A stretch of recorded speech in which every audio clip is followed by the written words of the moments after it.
ఊపిరి ఉన్నంత వరకు సమాజానికి సేవ చేస్తాం. సత్యం వాసన్ శెట్టి ఫౌండేషన్ సేవలు మరింత విస్తృతం. మంత్రి సుభాష్. సత్యం వాసన్ శెట్టి ఫౌండేషన్ చైర్మన్ సత్యంకు శెట్టి బలిజ సంఘాల ఆధ్వర్యంలో ఘన సన్మానం. రామచంద్రపురం నియోజకవర్గ ప్రజలకు రుణం తీర్చుకుంటాం. మంత్రి సుభాష్.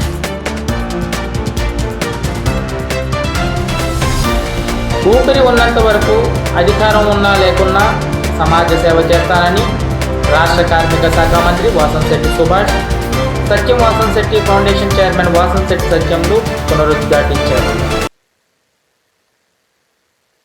ఊపిరి ఉన్నంత వరకు అధికారం ఉన్నా లేకున్నా సమాజ సేవ చేస్తానని రాష్ట్ర కార్మిక శాఖ మంత్రి వాసన్ శెట్టి సుభాష్ సత్యం వాసన్ శెట్టి ఫౌండేషన్ చైర్మన్ వాసన్ శెట్టి సత్యంలు పునరుద్ఘాటించారు. ఆదివారం సాయంత్రం రామచంద్రపురం నియోజకవర్గంలోని కె గంగవరం మండలం శెట్టి బలిజ సంఘం ఆధ్వర్యంలో రాష్ట్ర కార్మిక శాఖ మంత్రి వాసన్ శెట్టి సుభాష్ సత్యం వాసన్ శెట్టి ఫౌండేషన్ చైర్మన్ వాసన్ శెట్టి సత్యంను గజమాలలతో ఘనంగా సన్మానించారు. రామచంద్రపురం నియోజకవర్గంలో మంత్రి సుభాష్కు ఎమ్మెల్యేల పనితీరులో 11వ ర్యాంకు వచ్చిన సందర్భంగా సత్యం వాసన్ శెట్టి ఫౌండేషన్ చైర్మన్ వాసన్ శెట్టి సత్యం చేస్తున్న సామాజిక ప్రజాసేవలకు గవర్నర్ చేతుల మీదుగా విశిష్ట అవార్డు అందుకున్న సందర్భంగా ఈ సన్మానం నిర్వహించారు. మండలంలోని అన్ని గ్రామాల శెట్టి బలిజ సంఘ పెద్దలు ఇరువురిని ఘనంగా సత్కరించారు. ఈ సందర్భంగా మంత్రి వాసన్ శెట్టి సుభాష్ మాట్లాడుతూ ఈ సన్మానం మరింత బాధ్యతను పెంచిందని, కుల మతాలకు అతీతంగా ప్రజలకు సేవలు సాగిస్తాం అని తెలిపారు. అన్ని కులాలను గౌరవిస్తూనే తను పుట్టిన శెట్టి బలిజ జాతి అభివృద్ధికి కృషి చేస్తామన్నారు. రానున్న 3 సంవత్సరాల్లో నియోజకవర్గంలో పూరి గుడిసెలు లేకుండా చేయడమే లక్ష్యమని, కోటిపల్లి ముక్తేశ్వరం రహదారి బ్రిడ్జి సాధనకు కృషి చేస్తానని హామీ ఇచ్చారు. శెట్టి బలిజల సంక్షేమం కోసం SAFను స్థాపించినట్లు వెల్లడించారు. దానికి తన వంతుగా 1 కోటి విరాళం అందించినట్లు తెలిపారు. రామచంద్రపురం నియోజకవర్గంలో గుండెపోటు మరణాల నివారణకు 3 కంటైనర్ ఆసుపత్రులను ఏర్పాటు చేసి మార్చి 9వ తేదీ నుండి వైద్య సేవలు ప్రారంభిస్తామని చెప్పారు. అధికారం ఉన్నా లేకున్నా సత్యం వాసన్ శెట్టి ఫౌండేషన్ సేవలు నిరంతరం కొనసాగుతాయని పేర్కొన్నారు. ఇప్పటి వరకు నియోజకవర్గ అభివృద్ధికి 180 కోట్ల పనులు చేపట్టినట్లు మంత్రి తెలిపారు. సత్యం వాసన్ శెట్టి ఫౌండేషన్ చైర్మన్ వాసన్ శెట్టి సత్యం మాట్లాడుతూ కె గంగవరం మండలంలో శెట్టి బలిజ జాతి పితామహుడు దొమ్మేటి వెంకటరెడ్డి విగ్రహం, కమ్యూనిటీ హాల్ నిర్మాణం త్వరలో చేపడతామని హామీ ఇచ్చారు.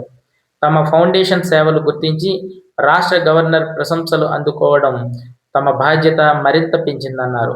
నియోజకవర్గంలో ఎవరికి కష్టం వచ్చినా అండగా ఉండి ఆదుకుంటామని భరోసా ఇచ్చారు. ఈ కార్యక్రమం శెట్టి బలిజ సంఘ నాయకులు జుత్తుగ శ్యాంప్రసాద్, వెంకే గోవిందరాజు, పిల్లి దొరబాబు, పిల్లి రాంబాబు, పంపన శ్రీను, కొప్పిశెట్టి సతీష్, పిల్లి దుర్గాప్రసాద్, గెద్దాడి రమణ, చిట్టూరి రమణ, భీమన్న, కాదమణికంఠ ఆధ్వర్యంలో నిర్వహించారు. ఈ కార్యక్రమానికి మేడిశెట్టి శాషారావు, మేడిశెట్టి సూర్యనారాయణ, టేక్మూడి సత్యనారాయణ, వాసన్ శెట్టి బాల, గుత్తుల వీరన్న, పెంకే అన్నపూర్ణ, సాంబశివరావు, వివిధ గ్రామాల నుంచి శెట్టి బలిజ సంఘ పెద్దలు తదితరులు పాల్గొన్నారు. సేవకు వచ్చిన సాక్ష్యం. ఈ సేవలన్నిటికీ గవర్నర్ ఎట్ హోమ్ కార్యక్రమానికి ఆహ్వానం రావడం అంటే అది ఒక వ్యక్తికి వచ్చిన గౌరవం కాదు, సేవకు వచ్చిన రాజ్భవన్ సాక్ష్యం. అందుకే సత్యం గారు అన్నారు, ఈ గౌరవంతో నా బాధ్యత ఇంకా పెరిగింది, మీ మనసు కనిపిస్తుంది. ఈ సందర్భంగా బ్రాహ్మణ ఆర్చయ ఉద్ధరేత్ బ్రాహ్మణో వై సర్వ దేవతా సర్వాభిరేవైనం దేవతాభిరుద్ధరతి ఏవతీర్వై దేవతాస్తా సర్వ వేద విధి బ్రాహ్మణేవ సంతి. శెట్టి బలిజ భక్తులకి, శెట్టి బలిజ సంఘీయులకి అందరికీ పేరు పేరున నా నమస్కారాలు తెలియజేసుకుంటూ, ముందుగా అందరూ క్షమించాలి. రేపు ఉదయం అసెంబ్లీ ఉంది, అసెంబ్లీలో కూడా అదే ఉంది రేపు. కాబట్టి దాని విషయం మీద ఇప్పుడు నేను అసెంబ్లీకి వెళ్ళవలసిన పరిస్థితి ఉంది. ఫస్ట్ క్వశ్చన్ నాదే ఉంది కాబట్టి నేను 4 మాటలు మాట్లాడి వెళ్దామని చెప్పి ఇక్కడికి రావడం జరిగింది. ముఖ్యంగా ఈ సన్మానం మీ అందరికీ చేయవలసిన బాధ్యత నాకు ఉంది. ఎందుకంటే చాలామందికి ఇప్పుడు నేను ఈ రామచంద్రపురం నియోజకవర్గానికి వచ్చినప్పటికీ చాలామంది విమర్శలు చేశారు నా మీద. వద్దు, అతను రౌడీ అంట, గోండా అంట, అతనికి ఓటు వేయొద్దు, అసలు ఇక్కడికి రానివద్దు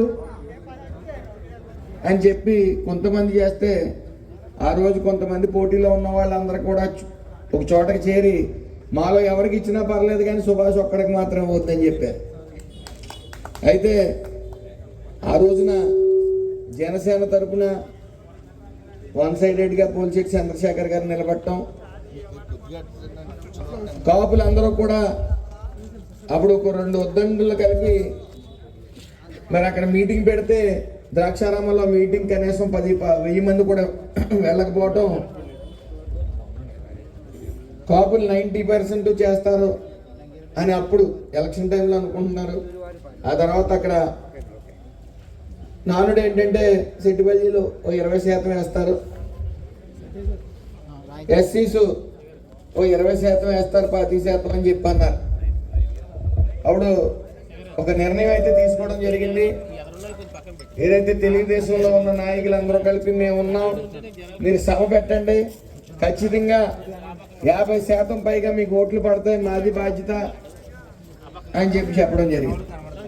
మరి ఆ రోజున ఫస్ట్గా ఎస్సీస్తో మీటింగ్ వేసినప్పుడు 5,000 మంది వేస్తే అక్కడికి 8,000 మంది రావడం జరిగింది ఆ రోజున సభకి. తర్వాత ఇంకా ఏంటిది ఎంతమంది వచ్చారు, డబ్బులు ఇచ్చి రప్పించారు అన్నారు.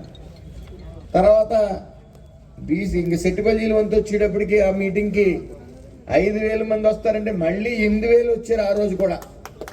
ఆ రోజు ఆ మీటింగ్తో డిసైడ్ అయిపోయింది ఎన్డీఏ కూటమి అభ్యర్థి సుభాష్ గెలుస్తాడు అని.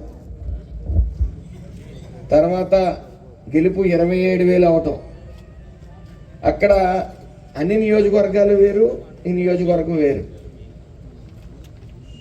అన్ని నియోజకవర్గాలు అప్పటికి ఆల్మోస్ట్ ఆల్ ఎన్డీఏ కూటమి గెలుస్తుందని సర్వేల్లో ఉన్నాయి. ఈ రామచంద్రపురం మాత్రం టైట్ సీటు, అంటే అప్పటికి ఇంకా తక్కువ సమయం. ఆ తక్కువ సమయంలో కనీసం తిరగలేదు, ఖచ్చితంగా 2 నెలల లోపే, ఇంకా 2 రోజులు అటు ఇటు. అయితే ఆ సమయంలో చాలా ఏరియాలకు కూడా తిరగలేదు. అప్పటికి ప్రత్యర్థి 2-3 సార్లు అందరింటికి తిరిగాడు. అయితే అప్పుడున్న సందేహం ఏంటంటే ఇత అమలాపురం నుంచి వచ్చాడు, అక్కడ అవతల బోసు గారు కానీ, వేణు గారు కానీ, లేకపోతే వీళ్ళు సూర్యప్రకాష్ గారు, తోట తిరుమూర్తులు గారు, వీళ్ళందరూ ఆ పక్క ఉన్నారు, ఇతను ఒక్కడే ఓ పక్క ఉన్నారు. ఒకవేళ ఓడిపోతే మన పరిస్థితి ఏంటని ప్రతి ఒక్కరూ ఓటేసి ముందు ఆలోచిస్తారు, అవునా కదా? ఇతను అమలాపురం వెళ్ళిపోతాడు, మన పరిస్థితి ఏంటని ఆలోచిస్తారు. అప్పుడు ఆలోచించడం నా దగ్గర చాలామంది అన్నారు, నేను వెళ్ళను ఎట్టి పరిస్థితులు అని కూడా చెప్పడం జరిగింది. అయినప్పటికీ అప్పుడు ఎలక్షన్ కాబట్టి ఏదో చెప్తాడు వెళ్ళని, ఓడిపోతే వెళ్ళిపోతాడు, మన పరిస్థితి ఏంటని ఆలోచించకుండా జరుగుతుంది ఈ ఎన్డీఏ కూటమిని నెగ్గించాలని చెప్పి ఆ రోజు నాకు అంత ఘనమైన విజయాన్ని అందించిన ఈ రామచంద్రపురం నియోజకవర్గ ప్రజల్ని జీవితాంతకాలం గుండెల్లోనే పెట్టుకుంటాను. మళ్ళీ చాలామంది అంటూ ఉన్నారు, నేను ఎక్కడికి వెళ్ళినా సరే నియోజకవర్గం ఫైబ్రికేషన్ అవుతుందట, మళ్ళీ నియోజకవర్గాలు పెరుగుతాయంట, అమలాపురం నియోజకవర్గం జనరల్ అయితే మీరు అటు వచ్చేయండి, లేకపోతే అటు వెళ్ళిపోతాడని సుభాష్ అని చెప్తా ఉన్నారు. నీకు ఇంకా చెప్పలేదు కదా. అయితే ఆ పని చేతకాని వాళ్ళు, అభివృద్ధి చేయలేని వాళ్ళు, ఏమి చేతకాక ఇక్కడ నుంచి పారిపోవాలి. ఇక్కడ ఖచ్చితంగా నా గొంతులో ఊపిరున్నంతకాలం, ఇది జనరల్ సీట్ ఉన్నంతకాలం నేను ఇక్కడే ఉంటాను. నాది రాజకీయాన్ని ఉంటే నాది అమలాపురం కాదు, రామచంద్రపురం. అది త్వరలోనే ఇంకా విమర్శలు ఏంటంటే ఇంకా ఇంకా విమర్శలు ఏంటంటే ఇల్లు కట్టట్లేదు ఇంకాని, అలా అద్దీంట్లో ఉన్నాడు సుభాష్ గారు. ఎలక్షన్ రాగానే బట్టలు సర్దుకుని ఎక్కడో వేరే చోట పోటీ చేస్తారు, అమలాపురం వెళ్ళిపోతున్నారని చెప్పి అంటున్నారు. అతి త్వరలోనే 6 నెలలు దాటక ముందే, అంటే మ్యాక్సిమం ఈ జూన్ జూలైలో ఖచ్చితంగా ఇక్కడ శంకుస్థాపన చేస్తాను, ఇక్కడ ఇల్లు కట్టుకుంటాను, ఇక్కడే ఉంటాను. అయితే ఇప్పుడు మండలాలకు వచ్చింది, నియోజకవర్గం కాదు, మా మండలంలో అయితే నాకు చిన్నప్పటి నుంచి మా తల్లిదండ్రులు నేర్పింది, ఎవరు వచ్చినా సరే వాళ్ళు ఎవరైనా సరే ఏమండి అని మాట్లాడటం, ఏమండి అని మాట్లాడమని నేర్పారు. ఆ రకంగా చిన్నప్పటి నుంచి గౌరవించుకుంటానే వాళ్ళు ఎలాగ సభ్య సమాజంలో పార్టీ ఏంటని కూడా అడగను. మీ అందరికీ ఎస్ఏఎఫ్ ఉంది కాబట్టి, ఏదో సత్యం ఫౌండేషన్ ఉన్నదంటే అది అన్ని కులాలకే సమానంగా చేసేది. ఎవరి ఆపద వచ్చినా సరే అది సమానంగా చేసుకెళ్ళిపోయేది. అది ఈవేళ ఈ సత్యం ఫౌండేషన్ ఏదో నాకు అవార్డు వస్తుంది, లేకపోతే ఏదో చెయ్యాలి, నేను ఏదో పేరు తెచ్చుకోవాలి, ఏదో సాయం చేసేస్తే మళ్ళీ 5 సంవత్సరాలు పోయిన తర్వాత ఓట్లు వేయించేసుకోవాలి, ఇవన్నీ కూడా ఆలోచించి చేసింది కాదు ఇది. నాకెవరైతే నా కొడుక్కి ఓట్లేసి గెలిపించి మంత్రిని చేశారో మీ అందరి రుణం తీర్చుకోవడం కోసం స్థాపించింది సత్యం ఫౌండేషన్. ఈ సత్యం ఫౌండేషన్ నేను వేళ అనిపిస్తుంది నాకు, నన్ను గవర్నర్ గారు పిలిచి సన్మానించారు, చాలా ఆనందించారు. దానికంటే కూడా ఈవేళ నా కులం పిలిచి నన్ను అక్కడ నించోబెట్టి సన్మానం చేస్తున్నారు, ఇది ఇంకా ఘనంగా నేను చాలా సంతోషంగా ఇవాళ నేను నా హృదయం అంతా ఉప్పొంగిపోతుంది. నేను నా నుంచి వేళ చెప్తున్నాను, సెట్టుబల్ జాగా మీ రుణం నేను తెచ్చుకుంటాను తప్పకుండా. మీరు అలాగే ఇందాక మినిస్టర్ గారు చెప్పారు, మన ఆరాధ్య జయం దొమ్మేటి వెంకరెడ్డి గారి విగ్రహం ఎక్కడో చోట మన ప్లేస్ చూసి ఈ యొక్క గంగవరంలోనే దగ్గరగా 9 అడుగులు ఎత్తైన విగ్రహం మనం ఆల్రెడీ పెట్టుకుని మన యొక్క ఉనికిని మనం సాడుదారని తెలియజేస్తాను. అలాగే మినిస్టర్ గారు మధ్యలో ఒకటి ఉంది, ఇంకా చెప్పొద్దు అన్నారు. కారణం ఏంటంటే ఇక్కడ ఒక కమ్యూనిటీ హాలు, అతిపెద్ద కమ్యూనిటీ హాల్ కట్టాలన్న ఆలోచన ఉంటుంది గంగవరంలో.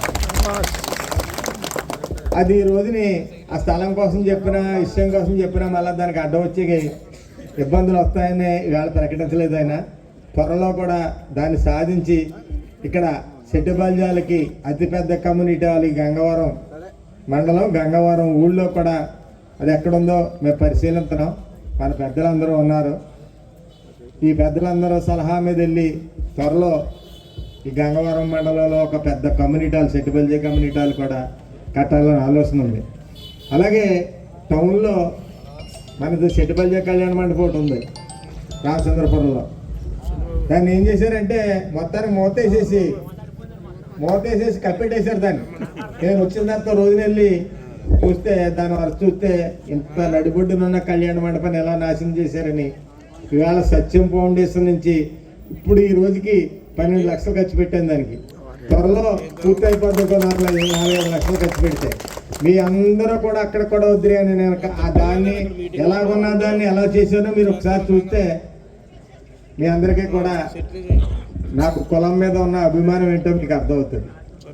ఇవన్నీ కూడా ఏదో పెద్ద గొప్పతనానికి చెప్పట్లేదు.